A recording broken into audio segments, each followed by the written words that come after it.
दोस्तों स्वागत है आपके अपने चैनल सिविल साइड विजिट में। तो आज का वीडियो इंपॉर्टेंट है। आज इंटरव्यू क्वेश्चन के बारे में मैं आपको बताने वाला हूं। तो आज जो इंटरव्यू क्वेश्चन रहने वाले हैं वो फ्रेशर्स के लिए रहेंगे, जिसमें हम बात करें पहले एचआर के इंटरव्यू क्वेश्चंस रहते हैं पहले, उसके बाद आपका टेक्निकल राउंड होगा। तो दोनों में क्या क्या क्वेश्चन मोस्टली पूछे जाते हैं वो आपको मैं बताऊँगा और कैसे आप उनको रिप्लाईज कर सकते हो। ज़रूरी नहीं है, मोस्टली लोगों के कमेंट होते हैं कि सर जो क्वेश्चंस आ रहे हैं वो इंग्लिश में रहते हैं तो उनको कैसे डिलीवर करना है। अगर हमें इंग्लिश नहीं आती है तो हिंदी में कर सकते हैं, तो कोई दिक्कत नहीं होती। जैसे आपको आंसर दे सकते हो आपको देना है, भले मतलब वो इंग्लिश में पूछे आप हिंदी में उसको आंसर रिप्लाई कर सकते हो, कोई इशू नहीं है। तो सबसे पहला जो इंटरव्यू क्वेश्चन आपसे पूछा जा सकता है वो होता है please tell me about yourself. वो पहला क्वेश्चन ये रहेगा कि अपने बारे में बताइए क्या है क्या नहीं। तो उसको आपको सिंपल वे में करना है, ना उसमें कुछ एक्स्ट्रा ऐड ऑन करना है। कॉन्फिडेंट होके बताइए कि आपने कहाँ से डिग्री की है, सिंपल बताना है। ये बैकग्राउंड, फैमिली बैकग्राउंड वगैरह ये सब में मत फंसने। बताओ मैंने डिग्री इस ईयर में की और मैंने इस कॉलेज से की, ये परसेंटेज क्लियर। उसके बाद उसके अपने स्किल उनको बताओ, क्योंकि आपके बारे में पूछा है। और जिस जॉब के लिए जा रहे हो आप, कोई भी जॉब है, क्वांटिटी सर्वे, प्लानिंग, बिल्डिंग, तो उसको ऐसे बताइए कि ये स्किल मेरे पास है। क्योंकि अगर आप किसी स्टील डिटेलर के पास जा रहे हो तो स्टील के बारे में बताइए मैं वारमेंटिंग शेड्यूल बना लेता हूँ, मैंने ये किया है, मैंने ये प्रोजेक्ट निकाला है। तो ये सब चीज़ें उसमें आपको क्लियर आउट कर देनी है कि जो इंटरव्यूअर होगा उसको आइडिया लगे नहीं एबल है इस जॉब के लिए जिसके लिए हम इसका इंटरव्यू ले रहे हैं। क्लियर। तो वो दूसरा क्वेश्चन आपसे पूछ सकते हैं what do you already know about our company, कि एक ट्रिकी क्वेश्चन होते हैं, इससे लेना देना कुछ नहीं है पढ़ाई का। एचआर इसलिए पूछते हैं कि कैसा माइंडसेट है इंजीनियर का और क्या ये कॉन्फिडेंट है, ये क्या काउंटर कर सकता है सिचुएशंस को। तो वो सी चीज़ें पूछी जाती हैं। बाकी टेक्निकल अगर किसी का अच्छा है तो टेक्निकल में तो वो क्लियर कर लेगा, उसको पता है। लेकिन जब क्लाइंट से इंटरेक्शन रहेगी, सुपीरियर लेवल पे जाने के लिए रहेगा, तो वो थोड़ा उनको चाहिए कि जो इंजीनियर वो माइंडसेट के साथ अच्छा हो, कम्युनिकेशन अच्छी हो। ठीक है। तो ये पूछा जाता है कि क्या आप हमारी कंपनी में के बारे में पहले से जानते हो, तो आपको इसको काउंटर कर सकते हो। आप बोल सकते हो जी हाँ मैं जानता हूँ, तभी मैंने इसके लिए अप्लाई किया, और बाकी जो प्रोफाइल है कंपनी की मैं इसकी वेबसाइट पे विज़िट किया हूँ, जहाँ मैंने इसके बारे में सुना है, मेरे को पता है कब सेटअप हुई। यहाँ जो भी बेसिक आपको जिस कंपनी में इंटरव्यू देने जा रहे हो, फर्स्ट रूल होता है उस कंपनी की वेबसाइट पे जाइए, वहाँ पे देखिए कंपनी कैसी है, क्या बैकग्राउंड है, वो सब चीज़ें देखनी होती है। काफ़ी अच्छा पॉइंट होता है अगर आप किसी इंटरव्यूअर को बोलते हो कि हाँ मैं कंपनी के बारे में जानता हूँ, और थोड़े बहुत एक दो पॉइंट अगर कंपनी के बोलते हो तो एक पॉजिटिव उसको एटीट्यूड कहा जाएगा इंटरव्यू में। तो आपसे दूसरा क्वेश्चन पूछा जा सकता है कि short term goal, career goal क्या है आपके शॉर्ट टर्म, छोटे शॉर्ट टर्म में। एचआर के और जो हमारे टेक्निकल इंटरव्यू क्वेश्चन है वो कंटिन्यू रखूंगा, लेकिन एक आपको ऐप के बारे में मैं डिटेल दे देता हूँ। पावर प्ले ऐप वो ऐप है जो मेड इन इंडिया ऐप है और ट्रस्ट किया है 50,000 प्लस लोगों ने, सुपरवाइज़र ने, इंजीनियर्स ने, कॉन्ट्रैक्टर्स ने, आर्किटेक्ट ने। क्यों? क्योंकि इसमें फ्री प्लानिंग और मैनेजमेंट कर सकते हो एक ही ऐप में। ना 1000 आपको एक्सेल शीट्स चाहिए, ना वर्ड की शीट चाहिए। मतलब एक ऐसी ऐप है जिसमें आप कुछ भी डिटेल रख सकते हो। मटेरियल का रिकॉर्ड आप रख सकते हो, अटेंडेंस आप रख सकते हो, पूरे ग्रुप में चैट हो सकती है वर्क के रिलेटेड। जैसे फेसबुक का हम एक वेब पेज रहता है जिसमें पूरी डिटेल होती है कि आज क्या क्या हुआ, वैसा आप इसमें कर सकते हो। मतलब हर चीज़ इसमें पॉसिबल है, फ्री है, और एक अच्छी काफ़ी कंपनीज इसको अभी बेंगलोर में, जैसे मैंने लास्ट टाइम बताया था, अभी रिसेंट गुजरात में 3 कंपनीज ने इसको अडॉप्ट किया। और इसमें काफ़ी चीज़ें आपको देखने को मिलेगी कि वर्क की प्रोग्रेस कितनी हुई है, कॉलम हो गए हैं, फॉल सीलिंग हो गई है। क्योंकि जो हमारे सुपीरियर्स होते हैं उन्हें हर पल की डिटेल चाहिए होती है, और इस ऐप की हेल्प से वो पूरी डिटेल ले सकते हैं कहीं भी बैठ के, भले आपका हेडक्वार्टर मुंबई में है, दिल्ली में है या फ़ॉरेन में है। और इस ऐप को चलाने का आप डेमो भी रिक्वेस्ट कर सकते हो, जैसे सामने आप देख रहे हो। रिपोर्ट बना सकते हो 15 दिन की, 20 दिन की, जो भी पुरानी रिपोर्ट है वो आप बना के भेज सकते हो। फिर आप इसमें टीम मेंबर ऐड कर सकते हो, न्यू मटेरियल का रिकॉर्ड, जैसे मैंने बताया कितना आया कितना गया, वो सब चीज़ें। फिर इसमें आप कोई इशू हो रहा है साइट पे वो डाल सकते हो, अटेंडेंस डाल सकते हो, चैट कर सकते हो, सब कुछ पॉसिबल है कि इसमें पावर प्ले ऐप में। एक फ्री ऐप है, ज़रूर इसको डाउनलोड कीजिए, डिस्क्रिप्शन में लिंक है, जल्दी जाके डाउनलोड कीजिए। एक बार ज़रूर अपनी कंपनी में इंट्रोड्यूस कराओ अगर आप एम्प्लॉय हो कंपनी के।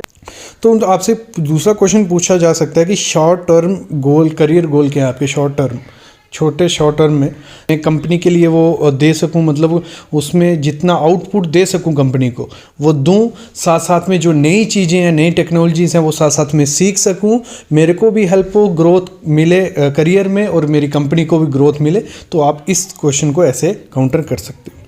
आपसे पूछा जा सकता है कि आपकी ग्रेट स्ट्रेंथ और वीकनेस क्या है। तो ग्रेट स्ट्रेंथ आप बता सकते हो कि मेरे स्किल्स हैं जो कोई भी जॉब परफॉर्म, किसी भी जॉब परफॉर्म में डालते हो मेरे को, अगर मैं प्लानिंग के लिए हूँ, मैं मेरे को प्लानिंग में डालते हो जो भी चीज़ें हैं, मतलब ऐसे इस वे से करूँगा, अपनी स्किल्स इस हिसाब से बनाऊँगा कि उनको एनहेंस भी करता जाऊँगा, सही सही करता भी जाऊँगा और उसमें आउटपुट मिलता जाए कंपनी को और ग्रोथ दिखे।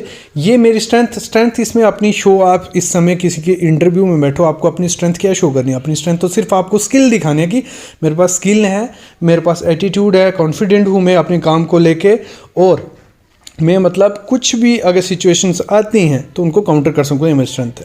बाकी वीकनेस के बारे में आप बोल सकते हो, जो भी वीकनेस है आपको, आपने जो ये नहीं बोल, जिस जॉब के लिए जा रहे हो उसके रिलेटेड मत बोलना कुछ भी कि मेरी ये स्किल है, मैं शायद ये नहीं कर पाऊँ। जॉब के रिलेटेड जो भी स्किल होगी वो उसको रहने देना। साइड पे कुछ भी स्किल आप बोल सकते हो जो जॉब के रिलेटेड नहीं है, कि मेरे थोड़ा मैथ्स में लिटिल बिट थोड़ा मतलब एक फार्मूलेस याद नहीं रहते या इक्वेशंस याद नहीं रहती, ये सब चीज़ें बोल सकते हो क्योंकि ये मोस्टली किसी को भी याद नहीं रहती है। ट्रिकी आप कर सकते हो इस चीज़ को।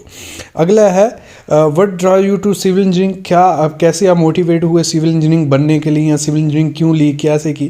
तो आप बहुत सब, इसमें नॉर्मल क्वेश्चन है, इसको कैसे भी काउंटर कर सकते हो कि मेरे ब्रदर ने बोला, या मेरा खुद से स्टार्टिंग से एम था कि मैं एक सिविल इंजीनियर बनूँ, उसके बाद मैंने बीटेक ली, उसके बाद मैंने अपने स्किल्स इन्हेंस किए, उसके बाद मैं सोचा कि इसमें अपने ग्रोथ और चाहूँ तो कंपनी ज्वाइन की, तो धीरे धीरे ये सब चीज़ें आप बोल सकते हो, कोई दिक्कत नहीं इसमें।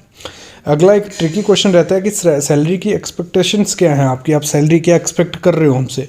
तो आप इसको डायरेक्ट मत बोल देना कि मेरे को 25,000 चाहिए, 30,000 चाहिए। तो आप इसको बोल सकते हो जो भी मेरे स्किल के हिसाब से इस समय मार्केट रेट तो नहीं हम इस चीज़ को बोलेंगे, लेकिन जो मार्केट वैल्यू है इस समय जो चल रही है सैलरी, उस हिसाब से कर सकते हो। अगर पुरानी सैलरी की आपकी है कि आप बोल सकते हो फिर कि मैं पुरानी सैलरी, मैं कंपनी में इतने सैलरी ले रहा था तो अभी मुझे 10-15% इंक्रीमेंट चाहिए। तो पहले मेरे ख्याल में सैलरी बोलना एकदम से वो सही नहीं रहता है, तो इसको आप थोड़ा ट्रिकी वे से बोल सकते हो कि मैं अभी एक्सपेक्ट कर रहा हूँ कि एक अच्छी सैलरी हो अकोमोडेशन के साथ। तो ये सब चीज़ें आप बोल सकते हो। अगला है वो एक क्वेश्चन आपसे लास्ट में पूछेंगे कि do you have any question for us. तो आप उस चीज़ को पूछ सकते हो, पूछने की वैसे ज़रूरत नहीं है कि अभी मैं ऐसे पॉजिटिव एटीट्यूड में बोल सकते हो, पॉजिटिव वे में कि अभी मैं कंपनी ज्वाइन कर लूँगा, फिर धीरे धीरे हम इसको जान सकते हैं। बाकी मेरी तरफ से कोई क्वेश्चन नहीं है और थैंक यू वगैरह लास्ट में बोल के निकल जा सकते हो। ठीक है, ये थोड़े मोस्टली एचआर के इंटरव्यू क्वेश्चंस रहते हैं।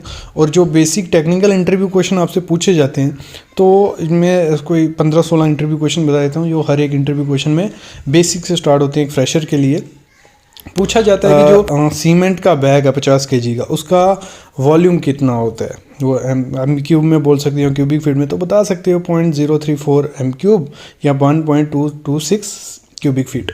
ठीक है। अगला क्वेश्चन जो पूछा जाता है कि वैलिडिटी कितनी होती है सीमेंट की, तो बोल सकते हो वैलिडिटी तो ऐसे कुछ इतना परफेक्ट वैलिडिटी तो नहीं होती, लेकिन 3 मंथ के बाद जो सीमेंट होता है वो थोड़ा उसकी स्ट्रेंथ डिक्रीज़ होने लग पड़ती है। वैसे 4 मंथ हुए, 6 मंथ हुए, देखो ये ऑल डिपेंड किस पे होता है, वो होता है मॉइस्चर पे।